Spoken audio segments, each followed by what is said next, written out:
Hello friends, ഇന്നത്തെ എപ്പിസോഡിൽ ശാലിനിയെയും ശിവന്റെയും വിവാഹം കഴിഞ്ഞു എന്നുള്ള വാർത്ത അറിഞ്ഞ് ഉടൻ തന്നെ സുസ്മിതയെ കാണുവാനായി എത്തിയ ഡെയ്സിക്ക് വേണ്ട നിർദ്ദേശങ്ങൾ നൽകുകയാണ് സുസ്മിത. ശാലിനിയുടെ ജീവിതം തകർക്കുന്നതോടൊപ്പം ആ കുടുംബത്തിനെ എന്നേക്കുമായി അവസാനിപ്പിക്കാൻ തനിക്ക് കിട്ടിയ ഒരു ആയുധമാണ് ഡെയ്സി എന്നും, അതുകൊണ്ട് ശിഖണ്ഡിയെ പോലെ ഡെയ്സിയെ മുന്നിൽ നിർത്തി ആ കുടുംബത്തെ തകർത്തെറിയാനുള്ള പദ്ധതികൾ പ്ലാൻ ചെയ്തുകൊണ്ട് സുസ്മിത ഡെയ്സിക്ക് വേണ്ട നിർദ്ദേശങ്ങൾ നൽകുന്നു. അങ്ങനെ ശിവനെയും ശാലിനിയെയും തമ്മിൽ എങ്ങനെയാണ് അകറ്റേണ്ടതെന്നും അവർക്കിടയിൽ ഏത് രീതിയിലാണ് കരുക്കൾ നീക്കേണ്ടതെന്നും കൃത്യമായി ഡെയ്സിക്ക് പറഞ്ഞു കൊടുത്തു. എല്ലാം കേട്ട് കഴിയുമ്പോഴേക്കും ഡെയ്സി അതിനു വേണ്ട തയ്യാറെടുപ്പുകൾ നടത്തുമ്പോഴാണ് സുസ്മിതയ്ക്ക് അരികിലേക്ക് ഒരു സന്തോഷ വാർത്തയുണ്ട് എന്ന് പറഞ്ഞുകൊണ്ട് ഉപേന്ദ്രൻ എത്തിയത്. ഉപേന്ദ്രനെ കണ്ടതും അതെ, എനിക്ക് ഒരു കാര്യം പറയാനുണ്ടെന്ന് പറഞ്ഞ് ഉപേന്ദ്രൻ വരുന്നത് കണ്ട് സുസ്മിത വേഗം ഡെയ്സി എവിടുന്ന് പറഞ്ഞയക്കുന്നു. എല്ലാം താൻ പറഞ്ഞതുപോലെ തന്നെ ചെയ്യുകയാണെങ്കിൽ തീർച്ചയായിട്ടും വിജയം നിനക്ക് തന്നെ ആയിരിക്കുമെന്നും നിന്റെ ശിവൻ നിന്നിലേക്ക് തന്നെ തിരികെ വരുമെന്നും ശാലിനിയെ എന്നേക്കുമായി ശിവൻ മറന്നു കളഞ്ഞേക്കുമെന്നുമൊക്കെ ഡെയ്സിക്ക് ഉറപ്പ് നൽകുമ്പോൾ അതെല്ലാം കേട്ട് സന്തോഷപൂർവ്വം ഡെയ്സി അവിടെ നിന്ന് മടങ്ങി. അതിനുശേഷമാണ് സ്കൂളിലെ അന്നത്തെ പ്രോഗ്രാമുകളിലെല്ലാം എല്ലാത്തിലും വിജയിച്ച് അന്നത്തെ ആ മത്സരങ്ങളിലൊക്കെ ഓൾറൗണ്ടറായി അവിടുത്തെ ചാമ്പ്യൻഷിപ്പ് ട്രോഫി കരസ്ഥമാക്കിയ കുട്ടികൾക്ക് പത്മിനിക്കും സത്യയ്ക്കും എല്ലാവിധ ഭാവുകങ്ങളും നേർന്നുകൊണ്ട് ഹെഡ് മിസ്ട്രസ് എല്ലാവരോടും ആ കോമ്പറ്റീഷനിൽ ഒരേ മനസ്സോടുകൂടി പങ്കെടുക്കാനായി കാണിച്ച പേരൻസിന്റെ ആ താല്പര്യത്തിനും അഭിനന്ദനങ്ങൾ അറിയിക്കുന്നു. അങ്ങനെ എല്ലാം കേട്ടുകൊണ്ട് സന്തോഷപൂർവ്വം കുട്ടികളും പേരൻസും അങ്ങനെ ഇരിക്കുമ്പോഴാണ് അവിടേക്ക് ഒരു കാർ വന്ന് നിൽക്കുന്നത് കണ്ടത്. പെട്ടെന്ന് സത്യയും പപ്പിയും നോക്കിയപ്പോൾ അത് കളക്ടറുടെ കാറാന്ന് കണ്ടതോടെ ദാ സത്യ, അമ്മ വന്നു എന്ന് പറഞ്ഞ് കുട്ടികൾ രണ്ടുപേരും ശാലിനിക്കരികിലേക്ക് ഓടിപ്പോയി. ഇത് കണ്ടതോടെ വേഗം ശിവനും എഴുന്നേറ്റ് കുട്ടികളുടെ അരികിലേക്ക് ചെല്ലുന്നു. അപ്പോഴേക്കും കാറിൽ നിന്ന് ഇറങ്ങിയ ശാലിനിക്കരികിലേക്ക് കുട്ടികൾ ഓടിയെത്തിയത് കണ്ട് കുട്ടികൾ അരികിലേക്ക് വന്ന് ശാലിനിയോട് പറഞ്ഞു, അമ്മേ, ശിവനങ്കിൾ ഇവിടെ വന്ന് മത്സരത്തിലെല്ലാം പങ്കെടുത്തു, എല്ലാത്തിലും വിജയിയായി, നമുക്ക് സമ്മാനവും കിട്ടി, സൂപ്പറാണ് അങ്കിൾ, അങ്കിൾ സൂപ്പറാ, അങ്കിളിന് ഓടാനും ചാടാനും എല്ലാം അറിയാം, എല്ലാത്തിലും ഫസ്റ്റ് അങ്കിൾ എന്നൊക്കെ കുട്ടികൾ വാദോരാതെ ശിവനെ കുറിച്ച് പറയുമ്പോൾ അതെല്ലാം കേട്ടതോടെ ശാലിനി ശിവനെ ഒന്ന് നോക്കി. ഉടനെ കുട്ടികളോട് ശാലിനി പറഞ്ഞു, എന്നാ മക്കൾ പോയിരുന്നോ, അമ്മയെ അങ്ങോട്ട് വന്നേക്കാം എന്ന് പറഞ്ഞ് കുട്ടികളോട് പോയി സ്റ്റേജിനടുത്ത് ഇരുന്നോളാനും പറഞ്ഞ് കുട്ടികളെ പറഞ്ഞയച്ചു കഴിയുമ്പോഴേക്കും ശാലിനി ആകെ ദേഷ്യത്തോടെ ശിവനെ നോക്കി. എന്നിട്ട് തൊട്ടടുത്ത് നിൽക്കുന്ന രാമേട്ടനെ ഒന്ന് പിന്തിരിഞ്ഞ് ശാലിനി നോക്കുമ്പോഴേക്കും ശാലിനിക്കരികിലേക്ക് ശിവൻ ചെന്നു.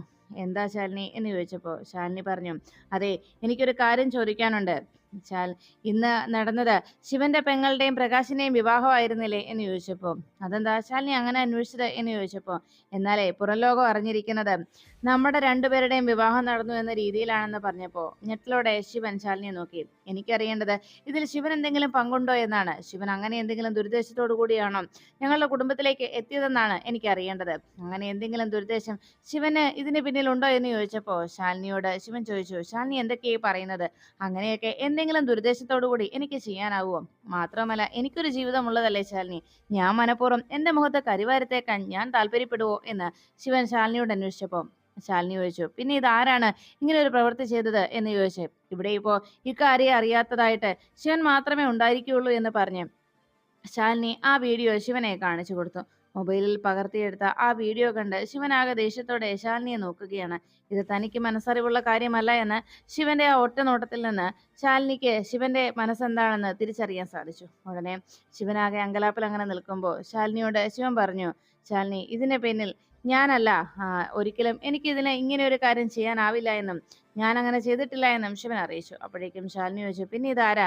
ഒരു കാര്യം തീർച്ചയാണ്, ഒന്നെങ്കിൽ എന്റെ ശത്രു, അല്ലെങ്കിൽ ശാലിനിയുടെ ശത്രു, അല്ലെങ്കിൽ നമ്മുടെ രണ്ടുപേരുടെയും ശത്രു, അങ്ങനെ ആരോ ഒരാളാണ് ഇതിന് പിന്നിൽ പ്രവർത്തിച്ചിട്ടുള്ളത്. അതാരാണെന്ന് കണ്ടുപിടിക്കണമെന്ന് ശിവൻ ശാലിനിയോട് പറഞ്ഞു. ശാലിനിക്ക് മാനക്കേട് ഉണ്ടാവുന്നത് പോലെ തന്നെയാണ് എനിക്കും.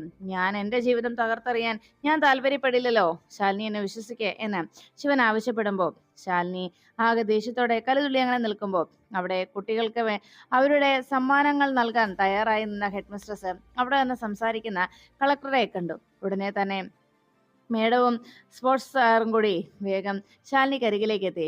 മേഡത്തിന് ഇന്ന് തിരക്കുണ്ടെന്ന് പറഞ്ഞിരുന്നു, എന്നാൽ ഇന്ന് ഈ സമയത്ത് മേഡം ഇവിടെ എത്തിച്ചേർന്നുകൊണ്ട് ഞങ്ങൾക്ക് വേണ്ടി മേഡം ഒരു കാര്യം ചെയ്യുമോ എന്ന് ചോദിച്ചു. അത് കേട്ടതോടെ ശാലിനി നോക്കിയപ്പോഴേക്കും സ്പോർട്സ് സാറ് പറഞ്ഞു, അതെ, ഇവിടുത്തെ കോമ്പറ്റീഷനൊക്കെ കഴിഞ്ഞു, ഇവിടെ വിന്നേഴ്സായ കുട്ടികൾക്ക് മേഡം ആ സമാധാനം നൽകുകയാണെങ്കിൽ അത് കുട്ടികൾക്കും ഞങ്ങൾക്കും വലിയ സന്തോഷമായിരിക്കും. ഇത് ഞങ്ങൾ ആഹ്, സ്കൂളിന്റെ സ്കൂളിന്റെ തന്നെ റിക്വസ്റ്റ് ആണ് എന്ന് പറഞ്ഞപ്പം ശാലിനി ശരി ചെയ്യാമെന്ന് സമ്മതിച്ചു. അങ്ങനെ കായികോത്സവത്തിന്റെ സമ്മാനദാനത്തിന് ശാലിനി തന്നെ മുൻകൈയെടുത്ത് സ്റ്റേജിലേക്ക് ചെന്ന് കയറിയിരിക്കുമ്പോൾ ശാലിനിയെ സന്തോഷത്തോടെ സ്പോർട്സ് സാറ് അവിടേക്ക് ക്ഷണിച്ചു. അതിനുശേഷം ഹെഡ് മിസ്ട്രസ് ശാലിനിക്ക് ഹാർദവമായ സ്വാഗതവും നൽകി. ഇന്ന് അപ്രതീക്ഷിതമായി നമ്മുടെ ഈ പ്രോഗ്രാമിൽ പങ്കെടുക്കാനെത്തിയ കളക്ടർ മേഡത്തിന് ഇന്ന് ഈ ഒരു പ്രോഗ്രാമിന്റെ സമ്മാനദാനം ഏറ്റെടുക്കാനായി മേഡത്തെ ക്ഷണിക്കുകയാണെന്ന് പറഞ്ഞ് കുട്ടികൾ ജേതാവായ കുട്ടികളെ ഓരോരുത്തരെയും സ്റ്റേജിലേക്ക് ക്ഷണിച്ചു. അവരെല്ലാവരും വന്ന് സമ്മാനങ്ങൾ വാങ്ങിക്കൊണ്ട് പോയപ്പോൾ അവസാനം ഇവിടുത്തെ 3 മത്സരങ്ങളിൽ പങ്കെടുത്ത് 3ലും വിജയിയായി തീർന്ന പപ്പിയുടെയും സത്യയുടെയും അങ്കിളായ ശിവനെ സ്റ്റേജിലേക്ക് ക്ഷണിക്കുന്നെന്നും ഒപ്പം പത്മിനിക്കും സത്യഭാമയ്ക്കും സ്റ്റേജിലേക്ക് വരാമെന്ന് അറിയിച്ചു. അങ്ങനെ ശിവനും കുട്ടികളും കൂടി നേരെ ശാലിനിക്കരികിലേക്ക് ചെന്നപ്പോൾ അവിടെ നിന്ന് ഹെഡ് മിസ്ട്രസ് മറ്റൊരു അനൗൺസ്മെന്റ് കൂടി നടത്തി. ഇവിടെ ഏറ്റവും കൂടുതൽ അതിശയോക്തിയുള്ളതും അതിശയകരമായ കാഴ്ചയെന്ന് പറഞ്ഞാൽ ഇന്ന് ഈ സമ്മാനദാനം നൽകുന്ന കളക്ടർ മേഡത്തിന്റെ മക്കൾ തന്നെയാണ് പത്മിനിയും സത്യഭാമയും എന്നുള്ളതാണ്. അതുകൊണ്ട് തന്നെ അമ്മയുടെ കയ്യിൽ നിന്ന് തന്നെ ആ സമ്മാനം ഏറ്റുവാങ്ങുന്ന കുട്ടികളുടെയും നമ്മുടെയും എല്ലാവരുടെയും ഏവരുടെയും മനസ്സിൽ അത് മായാത്ത ചിത്രമായി നിലനിൽക്കുമെന്നും അങ്ങനെ എല്ലാവരുടെയും ഓർമ്മയിൽ ആ ഒരു സന്തോഷ നിമിഷം ഉണ്ടാകുമെന്ന് പറഞ്ഞപ്പോൾ ശാലിനി ആ ട്രോഫിയുമായി കുട്ടികൾക്കരികിലേക്ക് ചെന്നു. ശിവൻ അത് സമ്മാനിക്കാനായി ശാലിനി അത് കയ്യിൽ പിടിച്ചിടും.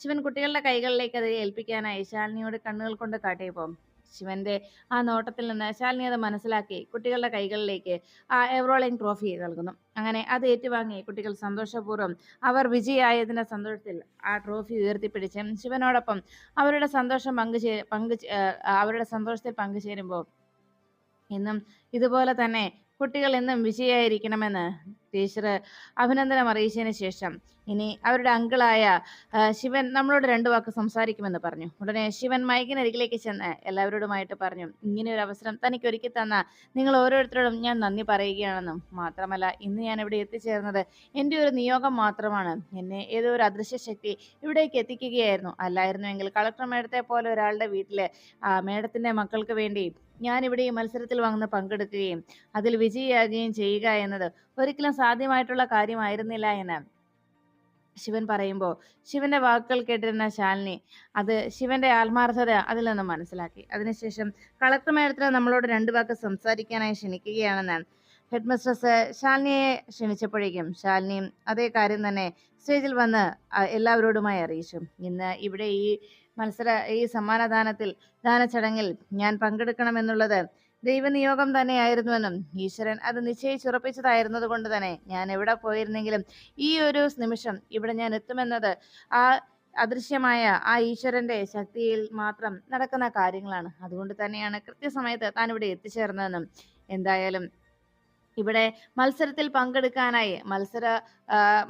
പങ്കെടുക്കാനായി തയ്യാറെടുത്ത് ആ ഒരു ചിന്താഗതിയിൽ ഇവിടെ വന്ന് പങ്കെടുത്ത എല്ലാ രക്ഷിതാക്കൾക്കും ഞാൻ ആശംസകൾ അറിയിക്കുകയാണെന്നും ഇവിടെ വിജയിയാകുക എന്നതല്ല, എത്ര തവണ തോൽക്കേണ്ടി വന്നാൽ പോലും ആ തോൽവിയിലും വിജയം കണ്ടെത്തുക എന്നതാണ് യഥാർത്ഥ ഒരു സ്പോർട്സ്മാന്റെ മനസ്സ് എന്ന് പറയുന്നത്. അങ്ങനെ ഒരു ചങ്കൂറ്റവും അങ്ങനെ ഒരു മനസ്സും ഇവിടെ കാണിച്ച ഓരോ പേരൻസിനും ഞാൻ എല്ലാവിധ ഭാവുകങ്ങളും നേരുകയാണെന്നും ശാലിനി വാതോരാതെ കുട്ടികൾക്കും അവരുടെ പേരൻസിനും അഭിനന്ദനം അറിയിക്കുമ്പോൾ എല്ലാം കേട്ടുനിന്ന കുട്ടികളുടെ മനസ്സ് സമാധാനത്തോടെ ശാലിനിയുടെ ആ ഒരു അഭിനന്ദന വാക്കുകൾ കേട്ട് സന്തോഷത്തോടെ നിന്നു.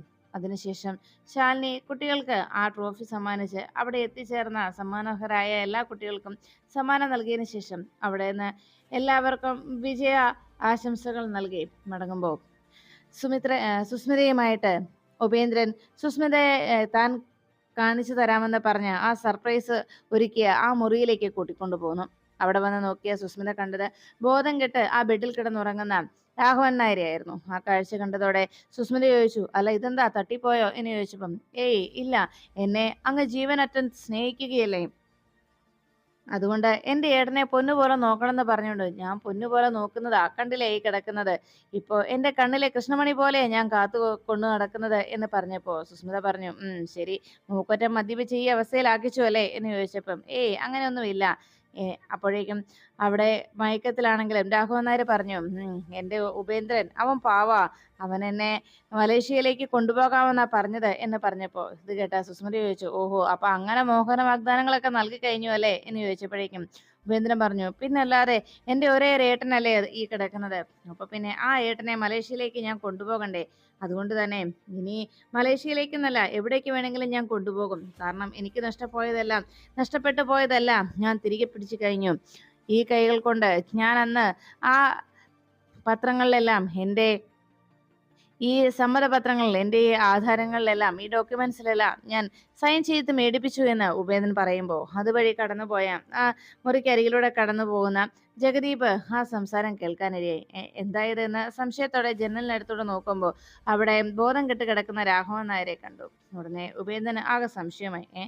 ഈ പാവത്തെ ഇവർ രണ്ടുപേരും ചേർന്ന് കൊന്നോ എന്നിങ്ങനെ ആലോചിച്ചപ്പോൾ രാഘവൻ നായർ പറഞ്ഞു, എൻ്റെ അനുജൻ അവൻ പാവമാ, അവൻ എൻ്റെ പ്രിയപ്പെട്ടവനാ, എൻ്റെ എൻ്റെ എല്ലാമാണ് എന്നൊക്കെ പറഞ്ഞ് എൻ്റെ പൊന്നനുജനാണ് എന്നൊക്കെ രാഘവൻ നായർ മയക്കത്തിൽ പറയുമ്പോൾ ഉടനെ ഉപേന്ദ്രൻ ചാടി എഴുന്നേറ്റ് പറഞ്ഞു, പിന്നെ അല്ലാതെ ഞാൻ എൻ്റെ ഏട്ടൻ്റെ പൊന്നനുജനല്ലേ, ചക്കരി ഉമ്മ എന്ന് പറഞ്ഞ് ഒരു ഉമ്മ രാഘവൻ നായർക്ക് കൊടുത്തിട്ട് പറഞ്ഞു, പാവം, പക്ഷേ ഈ പൊന്നനുജൻ്റെ ബുദ്ധിശക്തിയൊന്നും ഈ ഏട്ടന് ഇല്ലാതെ പോയി, അതുകൊണ്ടല്ലേ ഇങ്ങനെ ഒരു അവസ്ഥ ഉണ്ടായത് എന്ന് പറഞ്ഞു. അപ്പോഴേക്കും തൻ്റെ കയ്യിലിരുന്ന ഡോക്യുമെന്റ്സ് ഒക്കെ നോക്കിയിട്ട് സുസ്മിത പറഞ്ഞു, എത്രയും വേഗം രജിസ്ട്രേഷൻ നടത്തണം, എന്നിട്ട് കളക്ടർ മേഡത്തിന് അരികിൽ ചെന്ന്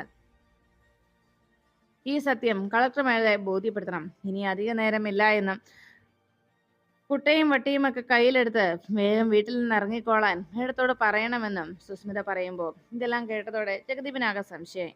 അപ്പോൾ എന്തോ ചതി ഒരുക്കിയിരിക്കുക രണ്ടുപേരുടെ ചേർന്നിട്ട്. ഇനി ആ പാവത്തിനെ കൊന്നു കളഞ്ഞിട്ടുണ്ടോ?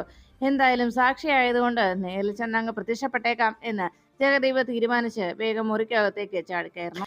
മുറിയിലേക്ക് എത്തിയ ജഗദീപിനെ കണ്ട് ഉടനെ ദേഷ്യത്തോടെ ഉപേന്ദ്രൻ ചോദിച്ചു, നീ എന്താ ഇവിടെ എന്ന് ചോദിച്ചപ്പോഴേക്കും ഉപേന്ദ്രനോട് ജഗദീപ് പറഞ്ഞു, അത് ശരി, ഞാൻ ജോലി ചെയ്യുന്ന സ്ഥാപനത്തിൽ എത്തിയിട്ട് അവിടെ വന്ന് എന്നോട് ചോദിക്കുക ഞാൻ എന്തിനാ എവിടെയെന്ന്. ഇതേ ചോദ്യം ഞാൻ നിങ്ങളോടല്ലേ ചോദിക്കണ്ടേ, നിങ്ങൾ എന്താ ഇവിടെ വന്നിരിക്കുന്നത്, അല്ല ഈ കിടക്കുന്ന മനുഷ്യനെ എന്താ നിങ്ങൾ കൊന്നിട്ടിരിക്കുകയാണോ എന്ന് ചോദിച്ച് വേഗം ഉപേന്ദ്രനെ മറികടന്ന് ജഗദീപ് രാഘവൻ നായർ അരികിലെത്തി ആ മൂക്കിന്റെ അറ്റത്ത് തന്റെ വിരലുകൾ ഓടിച്ചു നോക്കി.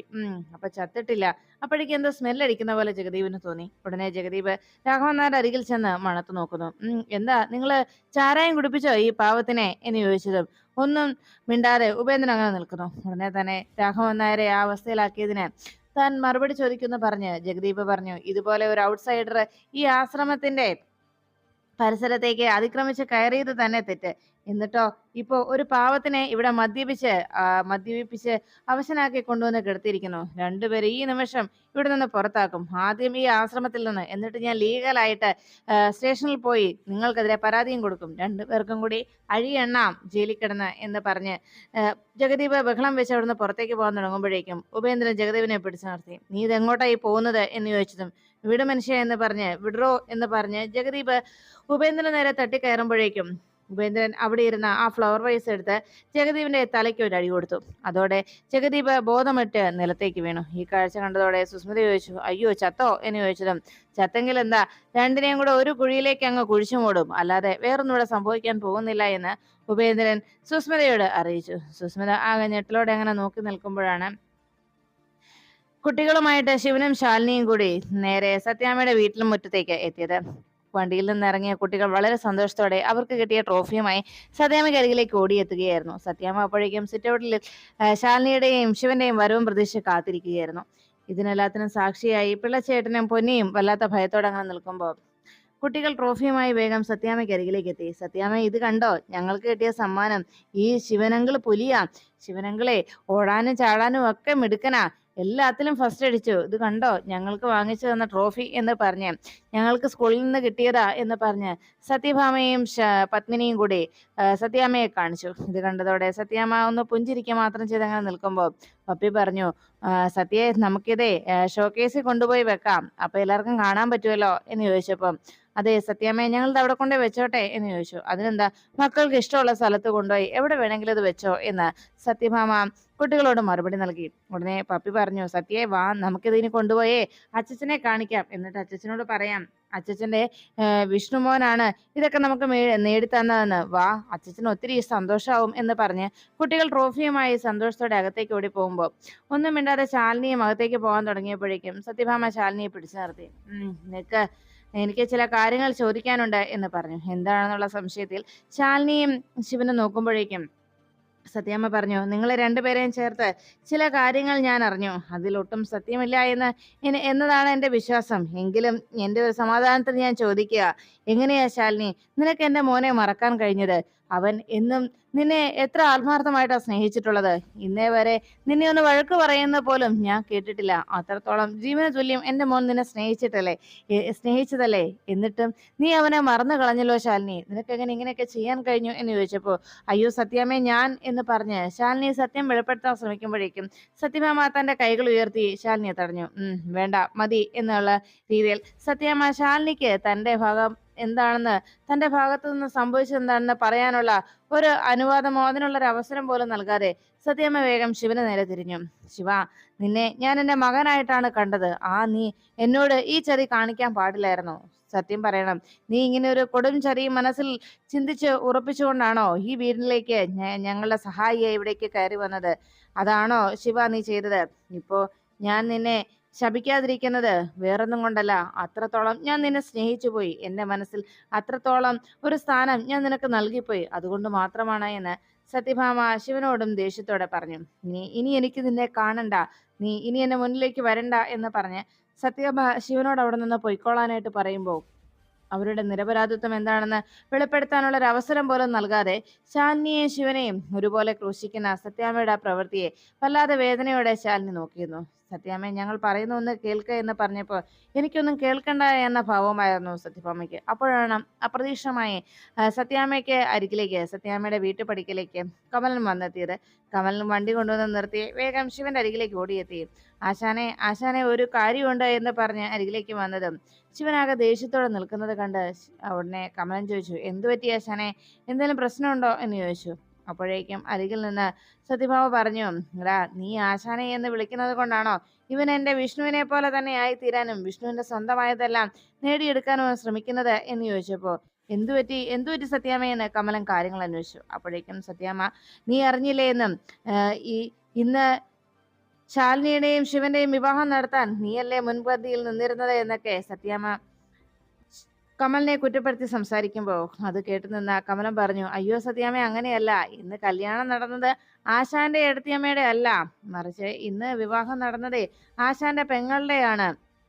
ആ വിവാഹം കഴിഞ്ഞ് അവരവിടെ നിന്ന് ഇറങ്ങിയപ്പോ അവരുടെ മാല അവരെ സഹായിക്കാനായിട്ട് ആശാനും എഴുത്തിയമ്മയും കൈകളിൽ പിടിച്ചു എന്നത് സത്യമാണ്, അല്ലാതെ വേറൊന്നുമല്ല എന്ന് പറഞ്ഞ് അന്നത്തെ അവരുടെ വിവാഹ ഫോട്ടോസ് തന്റെ മൊബൈലിൽ പകർത്തിയെടുത്തത് കമലൻ സത്യഭാമയെ കാണിക്കുന്നതോടെ താൻ തെറ്റിദ്ധരിച്ചു പോയല്ലോ എന്ന കുറ്റബോധത്തോടെ ശാലിനിയെയും ശിവനെയും നോക്കി സങ്കടത്തോടെ സത്യാമ്മ മാപ്പ് ചോദിക്കാനായി തയ്യാറെടുക്കുമ്പോ ശാലിനി വേദനയോടെ അകത്തേക്ക് കയറിപ്പോകുന്നു. അപ്പോഴേക്കും ശിവൻ സത്യാമ്മയോട് പറഞ്ഞു, ഇത്രയും നാളും ഈ കുടുംബത്തോട് എന്റെ കുടുംബം എന്ന ആ രീതിയിലും ആത്മാർത്ഥതയോടെ തന്നെയാണ് ഞാൻ പെരുമാറിയിട്ടുള്ളതെന്നും സത്യാമ്മയെ ഒരിക്കലും ഞാൻ ചതിക്കുകയോ വഞ്ചിക്കുകയോ ഇല്ല എന്നും ശിവൻ പറയുമ്പോൾ തന്നോട് ക്ഷമിക്കെന്ന് പറഞ്ഞ് സത്യാമ്മ സങ്കടത്തോടെ ശിവനെ ചേർത്ത് പിടിക്കുന്നു.